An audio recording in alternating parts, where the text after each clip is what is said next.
Hello students, स्वागत है आपका क्लियर स्टडी पॉइंट क्लासेज में। मैं शिवम शर्मा। स्टूडेंट्स, जो प्रीवियस वीडियो है उसमें हमने क्लास 8 की एक्सरसाइज नंबर 9.1 यानी chapter 9 algebraic expression and identities को स्टार्ट कर दिया था। 9.1 एक्सरसाइज जो है अपने प्रीवियस वीडियो में मैं क्लियर कर चुका हूँ।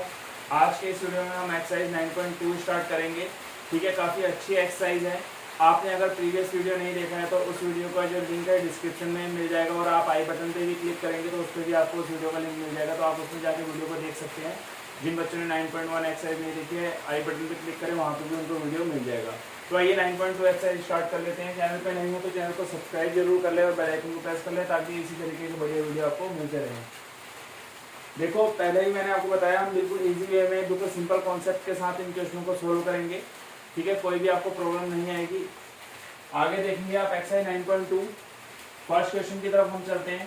Find the product of the following pairs of monomials. ठीक है, यहाँ पे जो हमें बताने हैं, प्रोडक्ट बताना है किनके बीच में जो हमें पेयर ऑफ मोनोमियल्स दिए हुए हैं।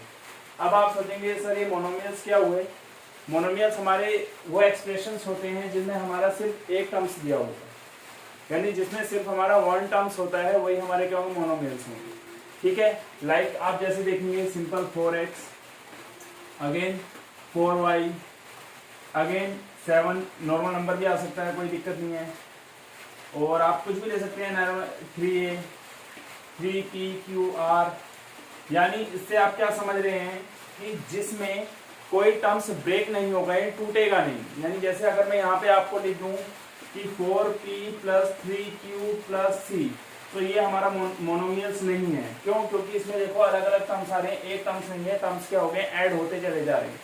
ठीक है, तो ये हमारा मोनोमियल्स नहीं होगा। क्यों नहीं होगा? क्योंकि देखो एक टर्म्स इसमें ये आ गया, एक टर्म्स ये आ गया और एक टर्म्स ये 3 टर्म्स आ गए, ये ट्राइनोमियल हो जाएगा। ठीक है, तो आप इसको मोनोमियल्स नहीं बोलेंगे। ठीक है, तो यहाँ पे देखो 3 टर्म्स आपको दिख रहे हैं। अगर 2 टर्म्स होंगे, 4p + आप 2q ले लीजिए, तो ये आपका क्या होगा? बाइनोमियल्स हो जाएगा। ठीक है, जिसके अंदर 2 टर्म्स आएंगे वो आपका बाइनोमियल्स, जिसमें सिंगल टर्म्स होगा आपको मोनोमियल्स आ जाएगा, एंड जिसमें 3 टर्म्स होंगे आपका ट्राइनोमियल्स हो जाएगा। 3 टर्म्स आपके इस तरीके से होने चाहिए। इसमें माइनस प्लस की कोई दिक्कत नहीं रहती है, माइनस प्लस आपका कहीं पे भी लग सकता है, ऐसी कोई इसमें बाउंडेशन नहीं है कि आपने माइनस प्लस नहीं लगाना। बट फर्स्ट वाले में क्या होगा? आपका सिंगल टर्म्स रहेगा, यानी ओनली सिंगल टर्म्स। ठीक है, आप ये माइनस में भी हो सकते हैं, प्लस में भी हो सकते हैं, किसी भी चीज में रह सकते हैं, बट टर्म्स आपके जहाँ पे सिंगल होंगे वो आपका मोनोमियल्स होगा। जिसमें 2 टर्म्स आएंगे, आपके टर्म्स कुछ भी हो सकते हैं, नंबर भी हो सकता है, उसके साथ साथ आपका दूसरा वेरिएबल्स या कोई और आपका एक्सप्रेशन जुड़ सकता है। ठीक है, जिसमें आपके 3 टर्म्स होंगे वो आपका ट्राइनोमियल्स होगा। अदरवाइज एक या एक से ज्यादा टर्म जिसके अंदर होते हैं वो हमारा पॉलिनोमियल्स हो जाता है। तो आइए वीडियो को स्टार्ट कर देते हैं। नॉर्मल सा कॉन्सेप्ट था जो मैंने आपका क्लियर कर दिया है। आगे हम बात करेंगे क्वेश्चन की। तो मैंने आपको पहले ही बताया है कि क्वेश्चन को हम जो है बिल्कुल शॉर्ट वे में सोल्व करेंगे।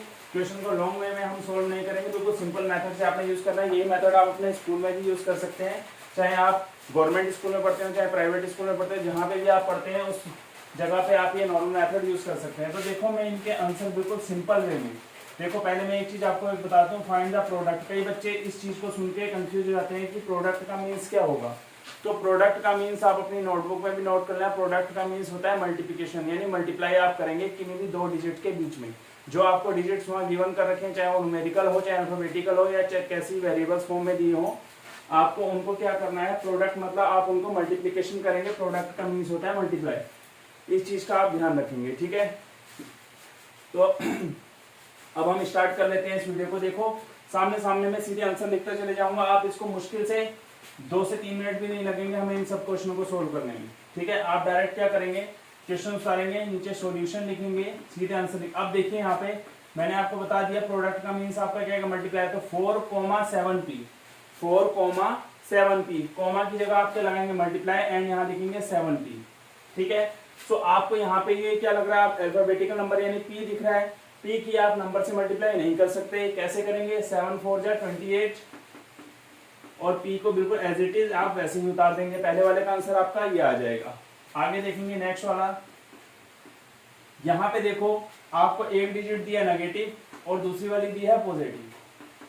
सो आपको एक छोटा सा कॉन्सेप्ट बताता हूं मैं। ठीक है, हालांकि कल की वीडियो में मैंने आपको समझाया था कि अगर आप नेगेटिव से किसी पॉजिटिव नंबर की मल्टीप्लाई करते हैं तो आंसर आपका हमेशा नेगेटिव में आएगा।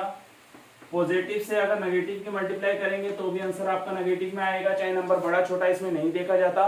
प्रोडक्ट रूल में यानी मल्टीप्लिकेशन रूल में आपका बड़ा छोटा नहीं देखा जाता कि कौन सा साइन बड़ा, किस नंबर का साइन बड़ा है किस नंबर का साइन छोटा है, ये कोई मायने नहीं रखता इसमें। ठीक है, आप यहाँ देखिए प्लस मल्टीप्लाई प्लस करेंगे तो हमेशा प्लस आएगा, माइनस मल्टीप्लाई माइनस करेंगे तो आपका हमेशा प्लस आएगा। ये रूल बिल्कुल आप अपने माइंड में रखना है। अगर किसी बच्चे को नहीं पता है, स्टूडेंट्स को नहीं पता है, तो उसको नोट कर लें, क्योंकि आपके आगे बहुत ज्यादा काम आने वाली चीज है, इसको नोट करें। अब यहाँ देखें P है और यहाँ पे P है, समझना बात को ध्यान से।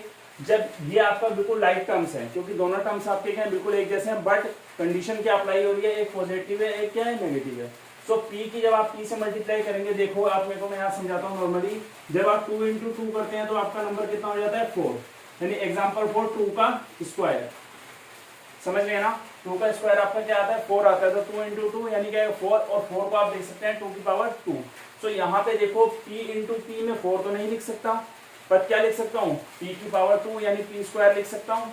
तो पहले P को ही निपटा लेते हैं। ठीक है, अब नॉर्मल डिजिट आपके सामने एक 7 और एक 4, बट आगे प्लस माइनस, तो प्लस माइनस हमेशा आपका माइनस होगा, सिंबल जो है रूल वो मैंने वहां लिखे हुए हैं, प्लस माइनस आपका माइनस 7 4 जा 28। सो आपका आंसर आएगा 28 माइनस 28 की स्क्वायर। देखो बिल्कुल कॉन्सेप्ट के साथ एक एक चीज को अच्छे से समझा के मैं इस क्वेश्चन को सोल्व कर रहा हूँ। बिल्कुल आप निश्चिंत होकर इन चीजों को नोट कीजिए, नोटबुक में बिल्कुल आप ऐसे ही करेंगे, कोई टीचर आपका इस क्वेश्चन को गलत नहीं कर सकता, क्योंकि बहुत सिंपल वे में आपको समझा रहा हूँ और आपके समझ में भी बहुत अच्छे से ये आ जाएगा। ठीक है, किसी को भी कोई प्रॉब्लम लगे तो कमेंट करके जरूर बताना कि सर ये हमें समझ नहीं आया, तो नेक्स्ट वीडियो में उसका सॉल्यूशन किया जाएगा। अब आप देखेंगे यहाँ पे अभी तक तो हम सिर्फ P में बात कर रहे थे, अब यहाँ पे इंक्लूड हो गया Q। ठीक है, बच्चों के लिए धीरे धीरे अलग अलग क्वेश्चन में प्रॉब्लम बढ़ती जा रही है, तो बच्चे ये सोचे होंगे सर अब इसमें तो P था, अब इसमें Q भी आ गया, अब क्या करेंगे। तो कुछ नहीं करना है, रूल आपका सेम वही रहेगा, कोई कंडीशन चेंज नहीं होगी। 7PQ, तो यहाँ पे आप देखेंगे, आप देखो 4 7 जा 28, देखो पॉजिटिव नेगेटिव नेगेटिव आएगा, 4 7 जा 28 लेंगे आप, P की P से मल्टीप्लाई करेंगे क्या आएगा P स्क्वायर। Q नॉर्मल है ना, Q यहाँ है पर यहाँ नहीं है, तो यहाँ पे इसकी जगह क्या 1 होगा, Q1 जगह क्या होगा Q होगा। तो आपका आंसर यहाँ पे राइट। देखो बिल्कुल सिंपल तरीके से समझा रहा हूँ, बिल्कुल सिंपल तरीके से, कहीं आपको कोई कंफ्यूजन नहीं होना चाहिए। आगे देखेंगे हम, अब यहाँ देखेंगे आप 4P की पावर 3 इंटू माइनस 3P। ठीक है, आप इसे 4P क्यूब भी बोल सकते हैं, बट 4P की पावर 3 पढ़ने में थोड़ा सा सिंपल लगता है, बच्चों को पढ़ने में समझने में भी आसानी हो जाएगी, क्योंकि अभी छोटी क्लासेस में बच्चों के क्यूब वगैरह ये बहुत ज्यादा कम ही आते हैं। 8th क्लास से अभी स्टार्ट हुए होंगे, 7 तक मेरे अकॉर्डिंग तो ज्यादातर क्यूब का रूल यूज नहीं होता है, खाली आप क्यूब एंड क्यूबॉइड की क्वेश्चन आपके शेप एंड उसमें ज्योमेट्रिकल उसमें आते हैं, बट ऐसा छोटी क्लासेस में फिलहाल नहीं है। बट फिर भी मैं आपको समझाता हूँ, आपके सिंपल पढ़ने के लिए आप इसमें आप इसको पढ़ सकते हैं, 4P की पावर 3 पढ़ सकते हैं, या 4P क्यूब बोल सकते हैं। ठीक है, 4P का क्यूब ऐसे पढ़ सकते हैं इसे। ठीक है, सो आगे देखेंगे, यहाँ पे देखो नंबर की नंबर से मल्टीप्लाई कर लीजिए आप पहले, 4 3 जा क्या हो जाएगा 12, बट माइनस का आएगा, क्यों आप समझ गए होंगे, 3 माइनस और ये पॉजिटिव, प्लस माइनस हमेशा माइनस होता है। 4 3 जा आपका क्या हो जाएगा 12 हो जाएगा, यहाँ समझना 4 3 जा आपका 12 हो गया। अब P की पावर 3 यहाँ पे और P की पावर 1 यहाँ पे, देखो यहाँ P की पावर 1 है, यानी जब किसी की नंबर या वेरिएबल्स के ऊपर कोई पावर नहीं दी रहती, तो इसका मतलब क्या, उसकी पावर क्या है, सिर्फ 1 है। ठीक है, उस नंबर की पावर आपको क्या मिलती है 1 मिलेगी। तो P की पावर 3 P की पावर 1, हमेशा ध्यान रखना जब भी कोई पावर आपको मल्टीप्लाई में है तो हमेशा पावर ऐड होती है। तो यहाँ पे क्या हो जाएगा P की पावर 4, तो यहाँ पे आप क्या लिखेंगे 12 P की पावर 4। ठीक है, इजीली समझ आ रहा होगा, कोई दिक्कत नहीं है।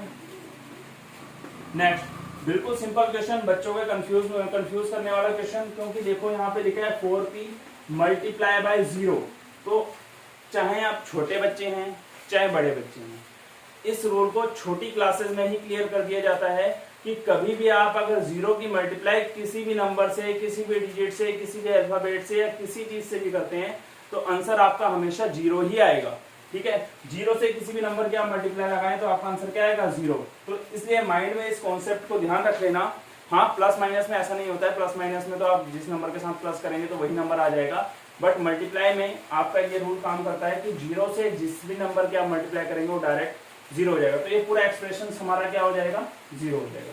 तो फर्स्ट पार्ट हमने कंप्लीट कर दिया। अब स्टार्ट करते हैं इसका सेकंड क्वेश्चन। सेकंड क्वेश्चन में कितने पार्ट हैं, क्या क्या उसमें कह रहा है, पूरा कॉन्सेप्ट के साथ क्लियर करेंगे, तो आप इसे नोट कीजिए।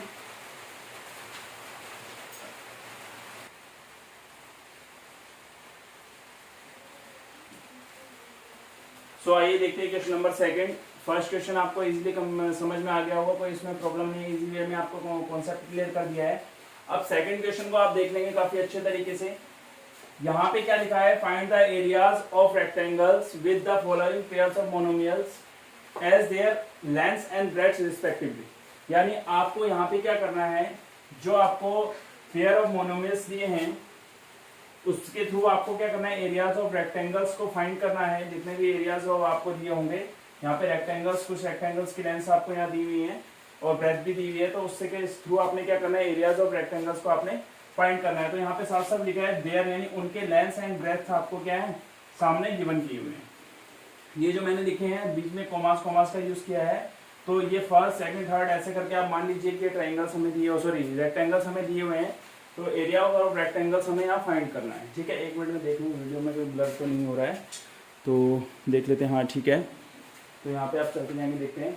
तो आप देखेंगे यहाँ पे p, q 10n, 5n, आगे देखेंगे comma 20x square minus 5y square, 4x, 3x square, 3mn, 4np। क्योंकि बीच में चेक करना जरूर रहता है, क्या पता आपको शो हो रहा नहीं हो रहा, क्या दिक्कत ना आ रही हो, इसलिए मैंने बीच में देखा उसमें कि आपको क्लियर शो हो रहा है नहीं हो रहा। तो फर्स्ट क्वेश्चन आप देखेंगे, यहाँ पे मैंने आपको बता दिया है एरियाज ऑफ रेक्टेंगल आपको निकालना है। तो एरियाज ऑफ रेक्टेंगल, सॉरी हाँ रेक्टेंगल्स, ठीक है। तो एरिया ऑफ रेक्टेंगल्स आपको निकालना है। तो एरिया ऑफ रेक्टेंगल्स का आपका फॉर्मूला क्या होता है, पहले आप इसको नोट कर लेंगे। एरिया ऑफ रेक्टेंगल, अगर हम एक रेक्टेंगल्स की बात करें, यानी अगर हम एक रेक्टेंगल की अगर बात करेंगे, तो उसमें आपको क्या होगा, देखेंगे रेक्टेंगल का शेप कुछ इस तरीके से होता है। ठीक है, सो ये वाला पोर्शन आपका लेंथ होगी, जिसको आप स्मॉल एल से डिनोट करते हैं, और ये वाला पोर्शन आपका ब्रेथ हो जाता है, जिसको आप बी से क्या करते हैं, डिनोट करते हैं। कभी भी आपको किसी भी चीज का एरिया फाइंड करना होगा, तो आप उनकी जो साइड्स आपको गिवन रहती है, चाहे वो आपकी लेंथ हो चाहे ब्रेथ हो, उसके आप आपस में मल्टीप्लाई कर देंगे। तो देखेंगे कैसे, आप L into B, area of rectangle हमारा क्या होगा, लेंथ इंटू ब्रेथ। ठीक है, यानी एरिया ऑफ रेक्टेंगल आपका क्या होगा, लेंथ इंटू ब्रेथ। तो रेक्टेंगल का एरिया फाइंड करने के लिए हम उसकी लेंथ और ब्रेथ को आपस में क्या कर देते हैं, मल्टीप्लाई कर देते हैं। तो इससे ही हमारा एरिया ऑफ रेक्टेंगल फाइंड हो जाता है। तो हम क्या बोलेंगे, एरिया ऑफ रेक्टेंगल हमारा क्या होता है, length into breadth. Length into क्या हो जाएगा, ब्रेथ हो जाएगा। तो लेंथ को डिनोट करोगे आप किससे, एल से, और बी से किसको डिनोट करते हैं, ब्रेथ को। यानी अब हम क्वेश्चन की तरफ बढ़ते हैं। मैंने फॉर्मूला यहाँ लिखा है, आप हर क्वेश्चन के साथ इस फॉर्मूले को लिख के अकॉर्डिंग टू इस फॉर्मूले के इस पूरे क्वेश्चन को सोल्व करेंगे। तो फर्स्ट पार्ट को मैं सोल्व कर रहा हूँ, जो फर्स्ट पार्ट आपका ये वाला है। फर्स्ट पार्ट में आपको दिया है p, q। ठीक है, सॉल्यूशन लेते हैं इसका। सॉल्यूशन में आप लिखेंगे पहले एरिया ऑफ रेक्टेंगल। ठीक है, एरिया ऑफ रेक्टेंगल जब आप सॉरी एरिया ऑफ रेक्टेंगल जब आप लेंगे, तो एरिया ऑफ रेक्टेंगल का फॉर्मूला होता है लेंथ इंटू ब्रेथ। तो फर्स्ट वाला आपका लेंथ है और सेकंड वाला ब्रेथ है। ठीक है, इस चीज का आप ध्यान रख लेना कि फर्स्ट वाले को आप लेंथ ही लेना और सेकंड वाले को आप ब्रेथ ही लेना। ठीक है, उससे आपके समझने और करने में आपको क्या हो जाएगा, इजी पड़ेगा। आप इजी तरीके से क्वेश्चन को सोल्व कर सकते हैं। तो आप यहाँ देखिए, लेंथ को आपने p मान लिया, यानी मैंने बोला ना फर्स्ट वाले को लेंथ और सेकंड वाले को आप ब्रेथ ले लेना। तो आपका फर्स्ट यानी p इंटू क्यू। ठीक है, दोनों अलग अलग हैं, सेम मल्टीप्लाई नहीं हो सकती। मैं इनको p की पावर 2 नहीं लिख सकता, q की पावर 2 नहीं लिख सकता, बट क्या कर सकता हूँ, इन दोनों का आपस में मल्टीप्लाई कर सकता हूँ। मल्टीप्लाई कैसे करूंगा, सिंपल तरीके से मैं इसको लिख दूंगा pq। ठीक है, कभी भी ध्यान रखना, जब दो अलग अलग डिजिट हों, सॉरी अल्फाबेट हों, या अलग अलग वेरिएबल्स हों, या अलग अलग एक्सप्रेशंस आपको दिए हों, तो उनकी आप सिंपल मल्टीप्लाई नहीं कर सकते। अगर नंबर में है तो आप बिल्कुल मल्टीप्लाई उनकी कर सकते हैं, बट अगर आपके अल्फाबेटिक डिजिट आपको मिल जाएंगे, चाहे पी क्यू हो, एम एन हो, कुछ भी हो, तो वो डिजिट आपकी मल्टीप्लाई में इस तरीके से आप लिखेंगे, आपका ये आंसर आ जाएगा। सेकंड क्वेश्चन की तरफ चलते हैं। सेकंड क्वेश्चन में आप देखेंगे लिखा है 10m एंड 5n। ठीक है, सेम रूल वही फॉलो करेंगे। एरिया ऑफ रेक्टेंगल आप यहाँ लिखेंगे, एरिया ऑफ रेक्टेंगल में शॉर्ट में लिख दे रहा हूँ, एरिया ऑफ आर लिख दिया मैंने, एरिया ऑफ रेक्टेंगल हो जाएगा L इंटू बी। अब L मैंने फर्स्ट बोला था आप L मानना, सेकंड वाले को B को आप N मानना, सॉरी B मानना। 10m इंटू क्या आ जाएगा 5n। तो 10 5 आपका कितना होगा, देखो नंबर की नंबर से मल्टीप्लाई करो 50, अभी मैंने आपसे बात की थी कि अल्फाबेटिक डिजिट आपको या एक्सप्रेशन जो भी आपको मिले उनको आप मल्टीप्लाई नॉर्मल करके लिख दोगे, m के n से करोगे तो पीछे से mn आ जाएगा, तो ये आपका आंसर क्या हो जाएगा, रेडी हो जाएगा। ठीक है, अब यहाँ पे एक चीज आप ध्यान रखना, हम यहाँ पे रेक्टेंगल का एरिया फाइंड कर रहे हैं। ठीक है, तो इनके पीछे इनकी यूनिट लिखना जरूरी है। अब हमें यहाँ सेंटीमीटर मीटर ऐसे करके कुछ नहीं दिया है, तो आप एक काम करेंगे, यहाँ पे पीछे से इसके लिख लेंगे यूनिट स्क्वायर, यूनिट स्क्वायर। ठीक है, क्योंकि हमें कोई ऐसी यूनिट नहीं दी है, तो ये आप इस यूनिट स्क्वायर लिख लें या स्क्वायर यूनिट लिखना है, जो आपको ठीक लगता है स्क्वायर यूनिट लिख लें, कोई इसमें ऐसी दिक्कत नहीं है। ठीक है, यानी हम यूनिट का ही स्क्वायर करते हैं। ठीक है, चाहे आप मीटर में लें, सेंटीमीटर में लें या किलोमीटर में लें, तो उसका आप स्क्वायर करेंगे तो आप यूनिट स्क्वायर भी लिख सकते हैं या स्क्वायर यूनिट भी लिख सकते हैं, कोई ऐसी दिक्कत आपके लिए नहीं है। ठीक है, तो इस चीज़ का आप ध्यान रख लेना, क्योंकि एरिया जब भी हम फाइंड करते हैं तो यूनिट उसकी लिखने की जरूरत होती है, चाहे आप पैरामीटर फाइंड करें या कुछ भी फाइंड करें, उसका यूनिट आप जरूर लिखेंगे। एरिया हमेशा स्क्वायर में आता है, आपका जो पैरामीटर आएगा वो नॉर्मल मीटर में भी हो सकता है या सेंटीमीटर में भी, किलोमीटर में भी, किसी भी चीज़ का पैरामीटर जैसे आप निकालना चाहें अकॉर्डिंग टू यूर लेंथ जो आपको वहाँ दी होगी या ब्रेथ आपको जो दी होगी, उसके अकॉर्डिंग आप उसकी यूनिट सेट करेंगे। अब जब आप वॉल्यूम फाइंड करते हैं तो वॉल्यूम में आपकी लेंथ, ब्रेथ एंड हाइट तीनों चीज़ों को इंक्लूड किया जाता है, तो उसके लिए जो हमारी यूनिट बनती है वो क्यूब में बनती है। ठीक है, चाहे क्यूब यूनिट लिखो या यूनिट क्यूब लिखो, जो भी आपको ठीक लगता है आप अपने हिसाब से लिख सकते हैं। तो आइए नेक्स्ट क्वेश्चन आगे देखते हैं, थर्ड पार्ट की तरफ। अब मैं इसको इरेज कर देता हूँ।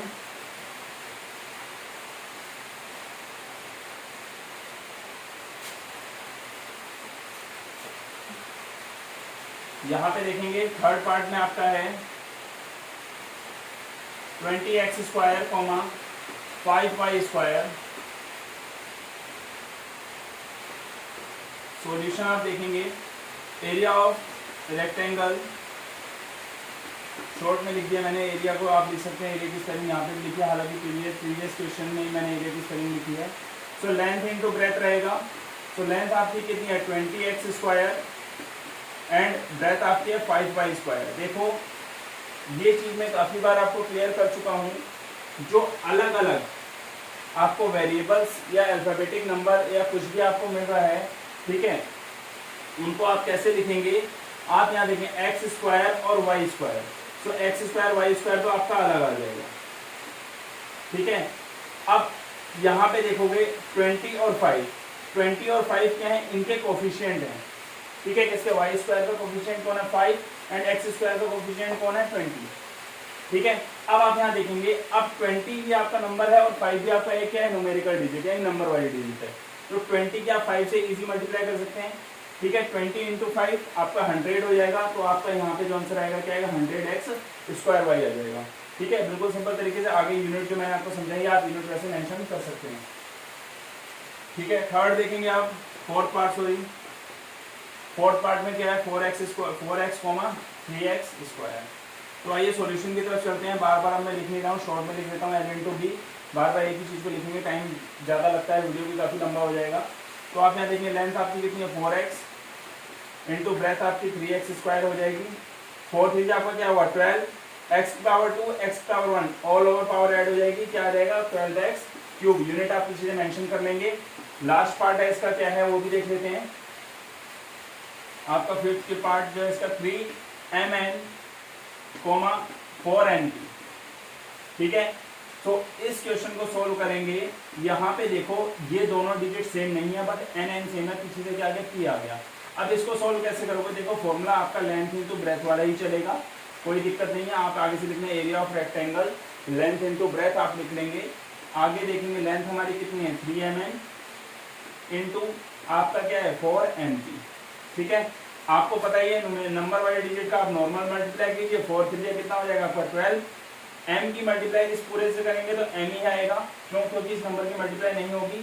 n की n से करेंगे तो n स्क्वायर हो जाएगा, p बन जाए क्या हो जाएगा p आ जाएगा। तो आपका इस पूरे की मल्टीप्लाई करने पे आएगा 12n square p, 12mn square p। तो ये आपका आंसर आ जाएगा, पीछे यूनिट आप मेंशन कर लेंगे। तो इस क्वेश्चन को नोट कीजिए। अब हम थर्ड क्वेश्चन देखते हैं क्या है। अगर थर्ड क्वेश्चन में एक बार बुक में देख लेता हूँ, थर्ड क्वेश्चन आपका है क्या,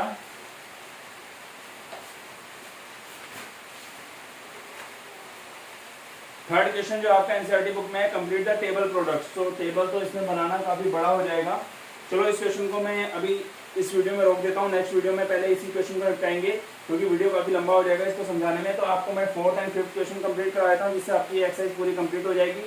थर्ड वाला क्वेश्चन बिल्कुल ईजी है, फिर भी मैं बच्चों को समझा देता हूँ। जैसे आपको कुछ रो में कुछ कॉलम में नंबर दिए हैं तो उन नंबर के आप आपस में मल्टीप्लाई करते रहेंगे, नहीं प्रोडक्ट निकालना है, उनकी मल्टीप्लाई करते जाएंगे तो आप उनके आंसर फिर बॉक्सेस में फिल करते जाएंगे। अगर फिर भी कोई डाउट है नेक्स्ट वीडियो में क्लियर हो जाएगा क्योंकि मैं पूरा क्वेश्चन जो है इसी को सोल्व कराऊंगा नेक्स्ट वीडियो में। सिर्फ यही वाला थर्ड वाला क्वेश्चन उस वीडियो में कंप्लीट कर देंगे क्योंकि काफी बड़ा वीडियो बन जाएगा इसका, काफी लंबे लंबे पार्ट्स हैं इसके, तो इसमें काफी टाइम लगेगा। तो इस वीडियो को सॉरी इस क्वेश्चन को जो है नेक्स्ट वीडियो में क्लियर करूंगा। बचे हुए जो आपके फोर्थ एंड फिफ्थ क्वेश्चन है उनको इस वीडियो में क्लियर करते हैं। ठीक है, आप इसे नोट कीजिए, नेक्स्ट क्वेश्चन में नोट करता हूँ, उसके बाद उनको सॉल्व करते हैं।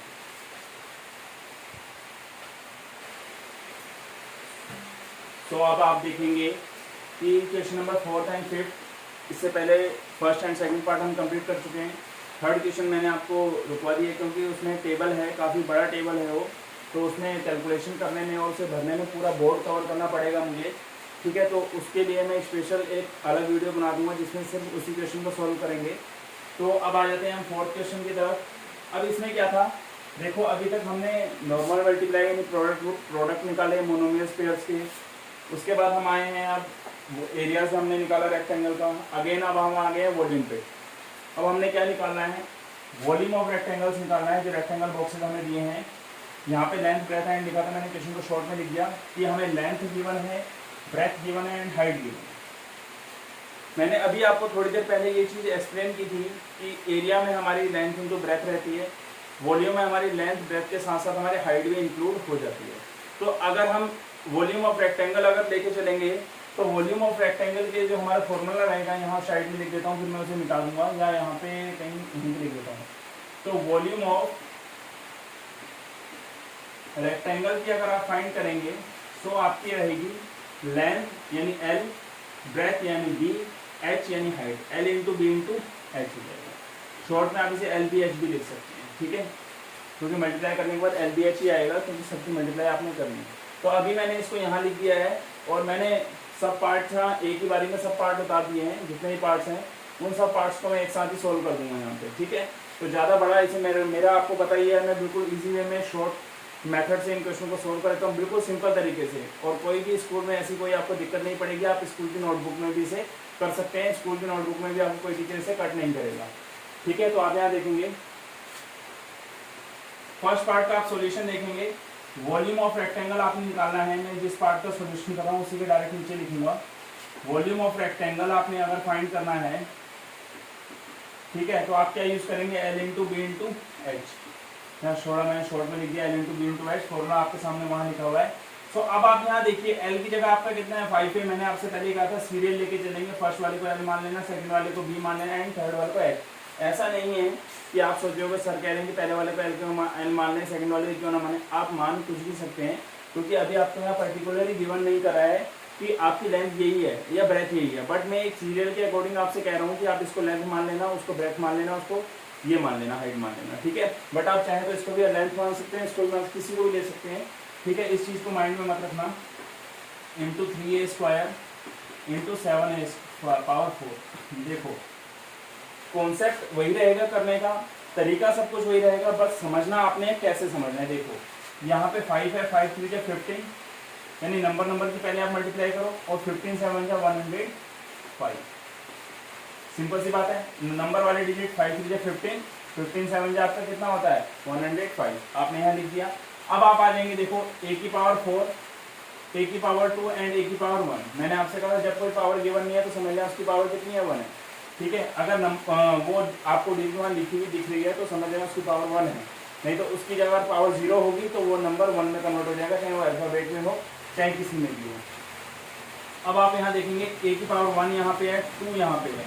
मल्टीप्लाई में मैंने आपसे अभी पिछले क्वेश्चन में जब एरिया फाइंड कर रहे थे वहाँ पे कहा था मल्टीप्लाई में पावर ऐड हो जाती है। तो पावर ऐड कैसे होंगी, 4 और 2 6, 6 और 1 7, यानी a की पावर आपका यहाँ कितना आएगा 7। आपका आंसर दे दिया।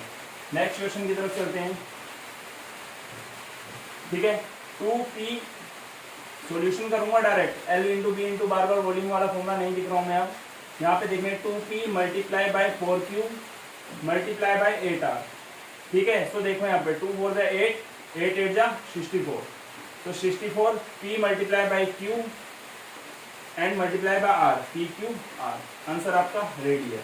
पीछे से यूनिट लिख लेना, क्यूब यूनिट ऐसे करके आप लिख लेना। नहीं लिखोगे तो भी कोई दिक्कत नहीं है, क्योंकि हमसे यहाँ पे यूनिट मेंशन करने के लिए कहा नहीं है, बट हम अपनी समझ से एरिया और आपका वॉल्यूम और पैरामीटर अगर दिया हो तो उसकी यूनिट मेंशन यूनिट लिख सकते हैं, यूनिट क्यूब या क्यूब यूनिट ऐसे करके आप लिख सकते हैं, बट आपसे बोला नहीं है तो कोई दिक्कत नहीं है। आप आंसर मैच करके जैसा आपको ठीक लगेगा वैसा लिख लीजिएगा।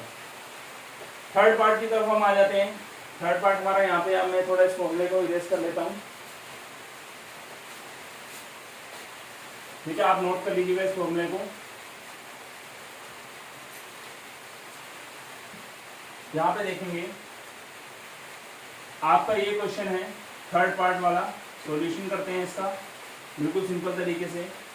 यहाँ पे देखेंगे X Y multiply by 2x square Y multiply by 2x Y square. अब आप कह रहे होगे सर अभी तक तो यहाँ नंबर आ रहे थे, अब एक में नंबर है ही नहीं और दो में नंबर है, और यहाँ पे पावर किसी में है किसी में नहीं है, और किसी में एक है किसी में दो है, तो कैसे कैलकुलेशन होगी? कुछ नहीं होगा, बिल्कुल सिंपल तरीके है। देखो इसका भी कुछ नहीं है तो क्या होगा, 1 होगा। 2 1 जा आपका क्या होगा 2, यहाँ पे 1 मान लो, 2 1 जा 2 और 2 2 जा 4। सिंपल तरीके से नंबर की मल्टीप्लाई हो गई, 2 2 जा कितना हो गया 4 हो गया, 4 1 जा 4 होगा। ठीक है, अब आप x की पावर काउंट करो, 2 पावर यहाँ पे है, 1 पावर यहाँ पे है, कितने हुई 3, और 1 पावर आपकी यहाँ पे है, यानी 1 पावर आपकी यहाँ पे, 2 पावर आपकी यहाँ पे, 1 पावर आपकी यहाँ पे। 1 और 2 3, 3 + 1 4, तो x की पावर कितना आएगा 4। अगेन y की पावर कैलकुलेट कर लेते हैं, y की पावर 1 यहाँ पे +2 + 2 कितना आ जाए 4, 1 1 2 एंड 2 2 4, यानी y की पावर भी कितना आएगा 4। मल्टीप्लाई में सिर्फ आप इनकी पावर कैलकुलेट करेंगे। पावर कैलकुलेट करने से आपको ये होगा कि आपको समझ आ जाएगा कि इसको करना कैसे है। मल्टीप्लाई में क्या होता है, जब सेम नंबर दिए रहते हैं तो उनकी पावर क्या हो जाती है, आपकी ऐड हो जाती है। तो आप नेक्स्ट देखें फोर्थ क्वेश्चन को। फोर्थ क्वेश्चन का सॉल्यूशन आप देखेंगे क्या दिया हुआ है, a multiply by 2b multiply by 3c। ठीक है, तो देखो इसके आगे 1 है, 2 1 जा 2, 2 3 जा 6, ए बी सी यानी ए बी और सी, यानी ए बी सी आपस में मल्टीप्लाई करेंगे तो ए बी सी बन जाएगी। जैसे मैंने अभी आपको लेंथ ब्रेथ इनको हाइट दिखा था, एल बी एच दिखा था, तो ऐसे ए बी सी करेंगे तो ए बी सी आ जाएगा। ठीक है, क्लियर हो गया, कोई डाउट है? नहीं है। आगे बात करेंगे, क्योंकि मुझे पता है, मैं इसलिए बोल रहा हूँ नहीं है क्योंकि मुझे पता है डाउट होगा ही नहीं, क्योंकि इतना सिंपल तरीके से मैं आपको समझा रहा हूँ कि आपके माइंड में कोई डाउट बचेगा ही नहीं। अगर फिर भी डाउट बचता है तो कमेंट करके जरूर बताना, जिससे सॉल्यूशन आपको देने में कोई मुझे दिक्कत नहीं होगी। आगे देखते हैं, देखो सिंपल तरीके से यहाँ पे लिखा है प्रोडक्ट। प्रोडक्ट का नाम सुनते ही आप समझ जाना आपने क्या करनी है, मल्टीप्लाई करनी है। X Y multiply Y Z multiply Z X. अब आप करोगे क्या, एक ही लाइन में आंसर लिखेंगे, देखते जाना। एक्स यहाँ पे है, यहाँ नहीं है, यहाँ पे है, तो कितनी बार एक्स है, 2 बार, तो x की पावर 1 यहाँ पे है, x की पावर 1 यहाँ पे है, तो कितना लिखोगे x की पावर 2, समझते रहो। y यहाँ पे है, y यहाँ पे है, 2 बार ये ना, तो y की पावर भी कितनी आएगी 2, z यहाँ पे है, यहाँ पे है, यानी z की पावर भी कितनी आएगी 2। यानी मल्टीप्लाई करने पे जो नंबर जितनी बार आएगा उसकी पावर को आप ऐड कर देना और देख देना, सीधे आंसर आ जाएगा। x square Y square Z square के आंसर शीट में आप चेक कर लो, आंसर यही आ रहा होगा। आगे देखो सेकंड क्वेश्चन की तरफ सॉल्यूशन करेंगे। आपके नंबर लिखे हुए हैं a multiply by -a square, bracket में लिख लेना है इसे क्योंकि माइनस में लिखा हुआ है, एंड a क्यूब। अब आप कहोगे सर इसमें तो आ गया -a स्क्वायर, यहाँ पे प्लस में है, तो भैया प्लस माइनस का रूल बताया तो था भी, प्लस से माइनस वाले नंबर की मल्टीप्लाई करो, आएगा माइनस ही, लगा दिया, पावर ऐड कर दो, 3 2 5, 5 और 1 6, यानी a की पावर, आंसर खत्म। ठीक है, पहला वाले क्वेश्चन, दूसरे वाले क्वेश्चन का आंसर भी क्या हो गया, खत्म हो गया। अब देखो अगले वाले क्वेश्चन को, थर्ड वाले पार्ट को देखेंगे, बिल्कुल सिंपल तरीके से सॉल्व करना है, टेंशन तो दिमाग में पालनी ही नहीं है। ठीक है ना, यहाँ देखो 2 multiply by 4y multiply by 8y square multiply by 16y cube. ठीक है, अब यहाँ देखोगे आप इसका सॉल्यूशन, 2 4 जा 8, ठीक है 2 4 जा 8, चलो पहले पावर कैलकुलेट करते हैं, उसके बाद इसको सॉल्व करेंगे। y की पावर 3 है, 2 5 और 1 6, यानी y की पावर तो आप लिखेंगे 6, ठीक है। y की पावर आपकी कितनी है 6 आ जाएगी। अब यहाँ से कैलकुलेट करते हैं 4 टू 8, 8 8 कितना हो जाए 64। देखो नंबर की मल्टीप्लाई आपको करनी पड़ेगी। 4 टू कितना हो जाए 8, 8 8 64। अब 64 की आप मल्टीप्लाई लगाएंगे किससे 16 से, ठीक है। 16 आएगा उसमें 16 से मल्टीप्लाई लगाओ, 16 4 64, कैरी आपका लग गया 6, 16 96, 96 में आप प्लस 6 करेंगे 102, यानी आपको कितना आ जाएगा 1024, यानी 1024 आपका ये आंसर आ जाएगा। आगे देखेंगे आप फोर्थ क्वेश्चन की तरफ चलते हैं। यहाँ पे नॉर्मल देखो आप कैलकुलेशन बिल्कुल अपनी फास्ट कीजिए, बिल्कुल अच्छे तरीके से आप इसका सॉल्यूशन निकाल सकते हैं, कोई बिल्कुल भी आपको कहीं दिक्कत नहीं आने वाली।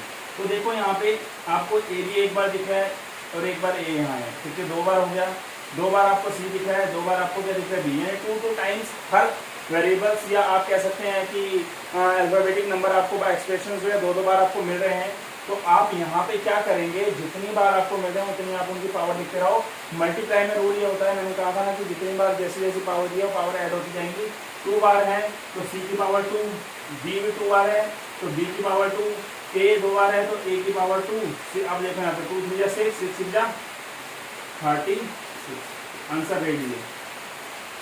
आगे हम बात करेंगे नेक्स्ट क्वेश्चन में। नेक्स्ट क्वेश्चन में सॉल्यूशन देखेंगे क्या है, m into minus M N. जब आपका माइनस आ जाए और मल्टीप्लाई में नंबर हो तो ब्रैकेट प्लीज जरूर लगाना, जिससे सॉल्यूशन में आपको कोई दिक्कत नहीं होगी। तो देखो पहले भी बता चुका हूँ प्लस माइनस हमेशा माइनस आएगा, लगा दो आगे। अब इनकी काउंटिंग देखो, एक पावर यहाँ पे, दूसरी पावर यहाँ पे, तीसरी पावर यहाँ पे। m की पावर कितनी है 3, n कितनी बार है 2 बार, तो n स्क्वायर और p सिंगल है, तो ये आपका आंसर रेडी हो गया। तो आज के इस वीडियो में 9.2 एक्सरसाइज पूरी कंप्लीट कर दी गई। थर्ड क्वेश्चन को आपको पता है क्यों रोका गया, जो पूरा बोर्ड को कवर कर लेगा, तो इसलिए नेक्स्ट वीडियो में उस क्वेश्चन को पूरा कंप्लीट कर लेंगे। तो आशा करता हूं कि आपको सारे क्वेश्चन अच्छे से समझ आ गए होंगे, काफी अच्छे तरीके से मैंने आपको एक्सप्लेन कर दिए हैं क्वेश्चन। तो नेक्स्ट वीडियो में हम नेक्स्ट एक्सरसाइज के साथ, पहले तो थर्ड क्वेश्चन कंप्लीट होगा, उसके बाद जो वीडियो अपलोड करूंगा उसमें नेक्स्ट एक्सरसाइज में आपसे नेक्स्ट जो न्यू मेथड होगा उसमें क्वेश्चन किस तरीके के आते हैं वो आपसे डिस्कस किए जाएंगे। तो मिलते हैं नेक्स्ट वीडियो के साथ। चैनल को अभी तक सब्सक्राइब नहीं किया है तो सब्सक्राइब जरूर कर ले और बेल आइकन को प्रेस कर लें। मिलते हैं नेक्स्ट वीडियो के साथ। Thank you.